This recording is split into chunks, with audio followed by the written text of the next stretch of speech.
अलीम।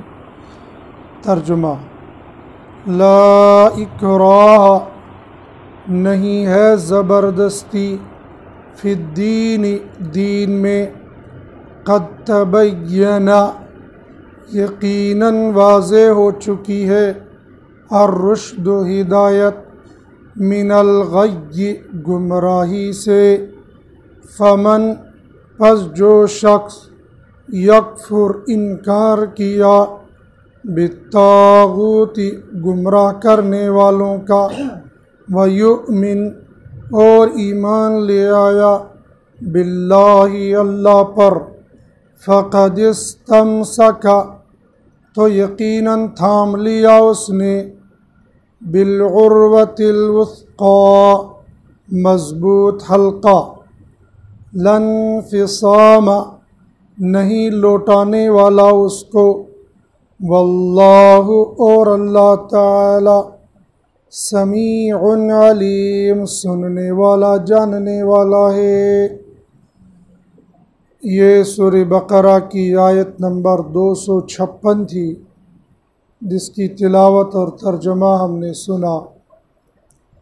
गुज़श्ता आयत के अंदर अल्लाह रब्बुल इज़्ज़त ने अपनी वहदानियत, उलूहियत, अपनी किबरियाई और अपना तारुफ़ करवाया था कि अल्लाह की ज़ात कितनी बड़ी है और अल्लाह की ज़ात की सिफ़ात क्या क्या है। ये सब बताकर दुनिया के इंसानों को इस बात की तरफ तवज्जो दिलानी थी कि जिन माबूदान बातिला को तुम पूजते हो और मानते हो वो सब गलत है। खुदाए वहदहू ला शरीक ही की ज़ात है जिस पर ईमान लाना चाहिए। आज की आयत के अंदर ईमान लाने के सिलसिले में ज़ोर ज़बरदस्ती से मना किया कि ईमान बिल्कुल इब्तिदाई वक्त में लाने के लिए किसी पर ज़ोर ज़बरदस्ती नहीं की जा सकती है। नसई शरीफ हदीस की एक किताब है, उसके अंदर इब्न अब्बास रज़ी अल्लाह तआला अन्हु का एक कौल नकल किया है। वो फरमाते हैं कि ये आयत उन लोगों के बारे में नाजिल हुई है जो मदीनतुल मुनव्वरा में ईसाई लोग जब उनके यहाँ बच्चा नहीं होता था तो उनकी औरतें मन्नत मानती थी कि अगर हमारे यहाँ बच्चा पैदा हुआ और ज़िंदा रह गया तो हम उसको यहूदी बना देंगे। गोया उनके नज़दीक भी यहूदी मज़हब उस ज़माने के अंदर बेहतरीन और अच्छा मज़हब था, और वाकई इस्लाम लाने से पहले यहूदियत और ईसाईयत यही दोनों मज़हब थे। मुजाहिद रहमतुल्लाह अलैह का कौल ये है कि यह आयत उन बच्चों के बारे में है कि मदीना मुनव्वरा और अरब का ये दस्तूर और मामूर था कि वह अपने बच्चों को दूध पिलाने के लिए गांव देहात में भेजा करते थे, और खैबर ये मदीना मुनव्वरा के देहात में पड़ता था।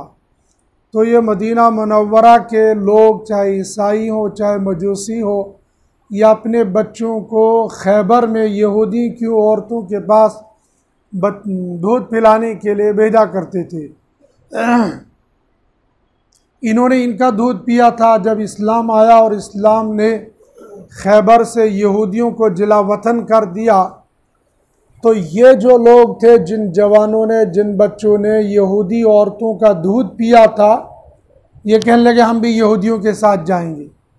तो ये इनके माँ बाप थे, इनको रोकते थे कि नहीं, तुम वापस आ जाओ, तुम वहाँ नहीं जा सकते हो। एक कौल ये है कि एक आदमी के दो बेटे थे, वो दोनों बेटे पक्के ईसाई थे और बाप इनका मुसलमान था। तो बाप हज़रत नबी करीम सल्लल्लाहु अलैहि वसल्लम के पास आया, क्या मैं उनको कान पकड़ के इस्लाम के अंदर दाखिल करूं? आप सल्लल्लाहु अलैहि वसल्लम ने फरमाया नहीं। ये वाक़यात कुछ भी रहे हों, और कभी कभी वाक़या एक ही ज़माने के अंदर कई वाक़यात हो जाते हैं, फिर उसके बाद कुरान नाज़िल होता है, तो आने वाले कुरान के लिए पुराने वाक़यात को शान नुज़ूल बताया जाता है। वाकई यही वाक़यात इस आयत के नाजिल होने का सबब थे या नहीं थे, लेकिन बहरहाल कुरान की तालीम ये मिल गई कि तुम किसी इंसान को अव्वल मरहला में ज़बरदस्ती इस्लाम के अंदर दाखिल नहीं कर सकते हो। या इस्लाम कबूल कर लो वरना गोली मार दूंगा, या इस्लाम कबूल कर लो वरना तलवार से गर्दन उड़ा दूंगा, इस्लाम कबूल कर लो वरना अपने मुल्क से निकाल दूंगा। ऐसा करना किसी मुसलमान के लिए, चाहे आम हो या ख़ास, हाकिम हो या महकूम, किसी के लिए दुरुस्त नहीं है। किसी के लिए ये जायज़ नहीं है कि उनको कहे कि या तो ये है इस्लाम कबूल कर लो और या फिर तुमको गोली मार दी जाएगी। अव्वल मरहला में ऐसा नहीं होता है। इस्लाम का नुक्ता नज़र ये रहा है शुरू से, और यही इस्लाम की तालीम है, अगर कोई मुसलमान बादशाह किसी काफिर मुल्क पर चढ़ाई करेगा तो चढ़ाई करने के वेले सबसे पहले उनसे ये कहेगा कि अस्लिम तस्लिम, इस्लाम कबूल कर लो पनाह मिल जाएगी। लेकिन ये गन पॉइंट पर नहीं, ये तालीम के पॉइंट पर, ये तबलीग के पॉइंट पर, भाई इस्लाम कबूल कर लो, हमारा तुम्हारा झगड़ा ख़त्म। फिर वो ये कहेंगे कि हम इस्लाम कबूल नहीं करते। इस्लाम इंसान को इख्तियार है, वो क्या करेगा? फिर इस्लामी लश्कर और इस्लामी हाकिम खलीफा उनसे ये कहेगा, फिर एक काम कर लो, तुम जिजिया दे दो, टैक्स दे दो, हमारे मुल्क के अंदर दाखिल हो, रहो, खाओ पियो मज़े करो, लेकिन टैक्स देना पड़ेगा। फिर वो कहेंगे हम टैक्स भी नहीं देते। फिर तीसरी बार लगे, फिर आओ आर पार की देखी जाएगी, तुम हारते हो या हम हारते, वो बाद की बात है, अब आ जाओ मैदान में। पहला काम, दूसरा काम, तीसरे मरहले में जाकर ये करना है। इस्लाम ज़बरदस्ती किसी को थोपेगा नहीं कि तुम इस्लाम कबूल कर लो। लेकिन जब इस्लाम कबूल कर लिया, फिर इस्लाम कहता है कान पकड़ के नमाज पढ़वाओ। इस्लाम ये कहता है कान पकड़ के रोज़े रखवा लो। कान पकड़ के मतलब ये कि अगर इस्लामी हुकूमत होगी और इस्लामी हुकूमत में मुसलमान नमाज रोज़े से एराज़ करेगा, उनके ख़िलाफ़ कार्रवाई की जाएगी। खुल्लम खुल्ला कोई रोज़ा नहीं रखेगा, जेल में डाल देंगे, और कोई नमाज नहीं पढ़ेगा, उस पर सज़ा काजी मुतय्यन कर देगा।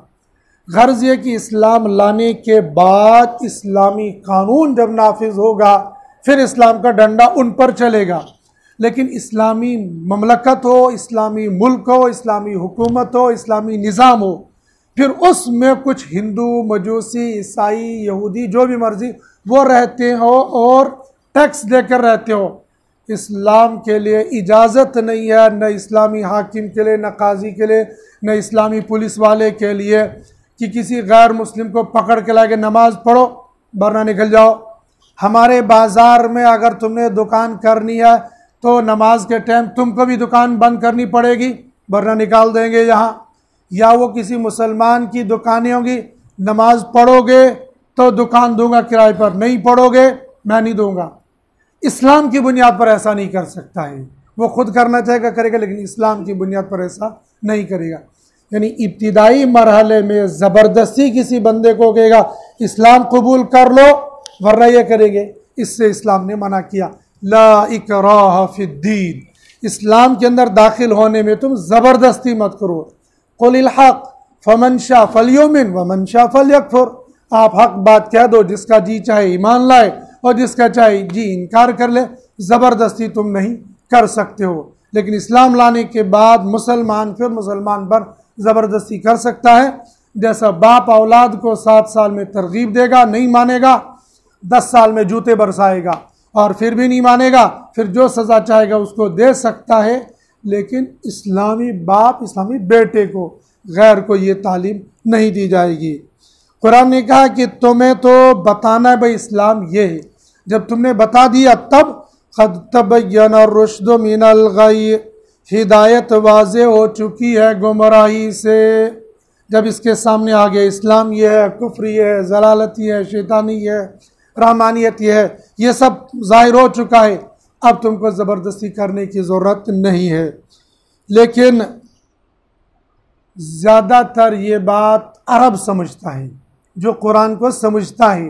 जो कुरान को समझता नहीं है, अरब के अलावा अजम में जितने लोग गैर ईमान वाले रहते हैं उनको नहीं पता इस्लाम क्या है, और उसमें बराबर के मुजरिम हम रहेंगे।